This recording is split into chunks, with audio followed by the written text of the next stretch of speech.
So here we have a game that I like to call Flappy Dinosaur. It's like a variation of the Flappy Bird game because the dinosaur can actually flap, well, its tail to get to the exit.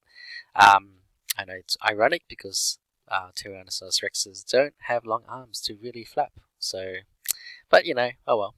This is what the game looks like. So, essentially, you're just the dinosaur trying to get to the exit, which is the thing that's right over here.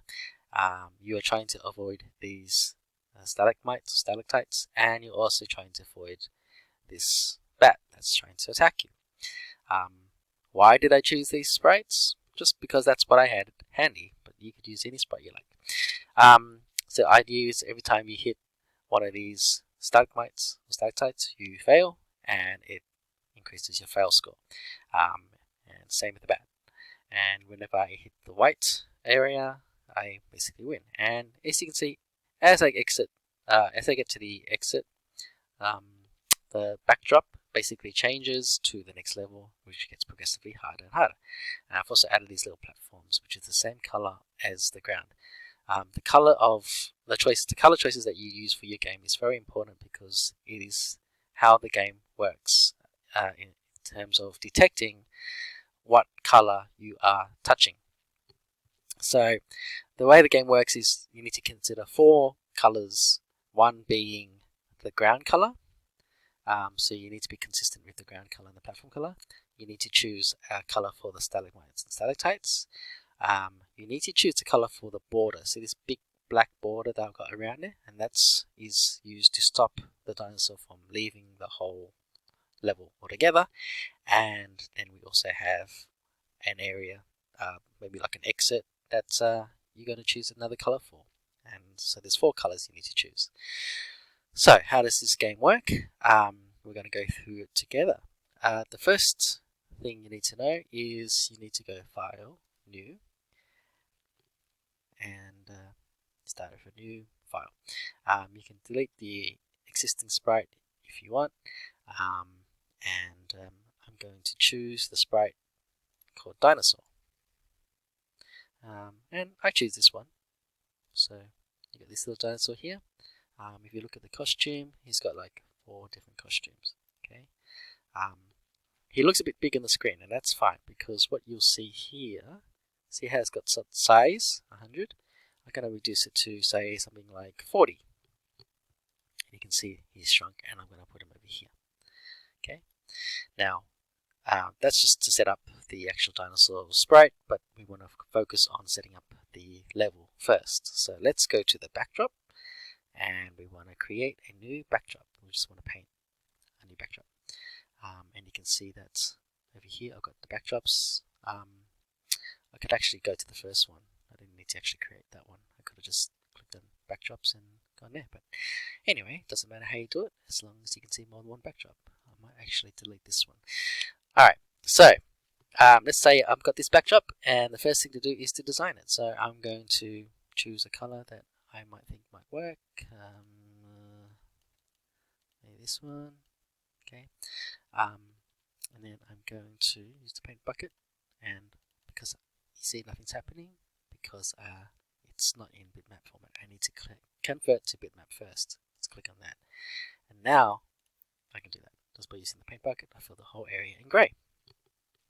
I'm now going to use this tool, and I'm going to create a border, and I'm just going to click and drag.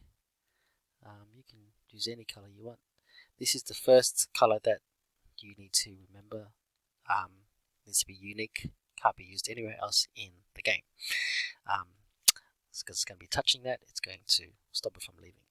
The second color that I'm going to choose is the ground color, which might be a sort of a shade of brown. Okay, and I'm going to this time use my brush. I'm just going to say, oh, look, this will do. Do something like that. Try to get to the edges, because I'm going to use the paint bucket to fill that area up, like so. And you might want to then play around with another color. This one is just for decoration, doesn't do anything, I just want to add a bit of a nice decoration to the actual cave, so make it look more cave-like. So I'm going to make that. That doesn't really do anything, that's just for decoration.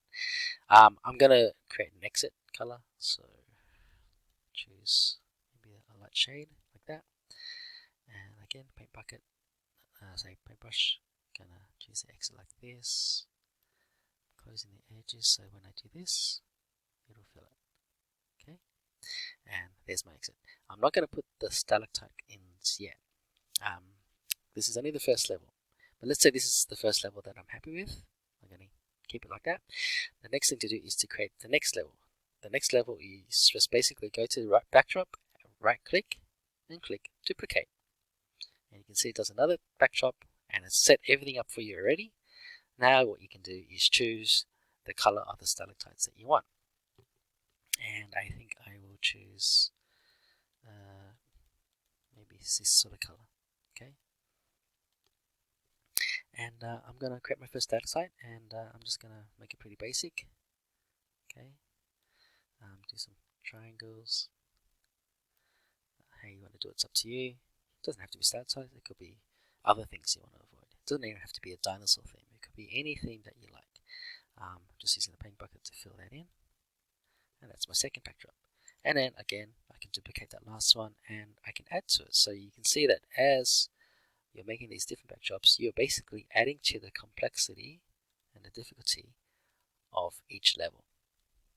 Okay, so have a go doing that. Maybe do as many as you like, maybe 5 or 6 of them, and then I'll show you how to put the code in the next video.